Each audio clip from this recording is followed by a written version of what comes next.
Samsung કંપનીએ ભારતમાં નવો સ્માર્ટફોન લોન્ચ કર્યો છે જેનું નામ છે ગેલેક્સી A26 5G। જો તમે મિડ રેન્જમાં 5G સ્માર્ટફોન લેવા માંગો છો તો આ સ્માર્ટફોન સારો વિકલ્પ છે। ગેલેક્સી A26માં બે વેરિયન્ટ લોન્ચ થયા છે, જેમાં એક છે 8GB પ્લસ 128GB અને બીજો છે 8GB પ્લસ 256GB, જેની કિંમત અનુક્રમે 24,999 અને 27,999 છે। સેમસંગના આ સ્માર્ટફોનમાં 6.7 ઇંચની ફૂલ HD ઇન્ફિનિટી સુપર એમોલ્ડ ડિસ્પ્લે છે, જેમાં જોરદાર રેઝોલ્યુશન મળે છે। સાથે જ આ સ્માર્ટફોન કોર્નિંગ ગોરિલા ગ્લાસથી પ્રોટેક્ટેડ મળશે।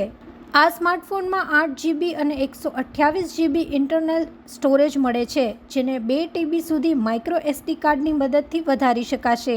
ગેલેક્સી A26 5G ફોનમાં ટ્રિપલ રિયર કેમેરા સેટઅપ છે, જેમાં primary camera 50MP, 8MP secondary camera અને 13MP સેલ્ફી કેમેરા આપવામાં આવ્યો છે।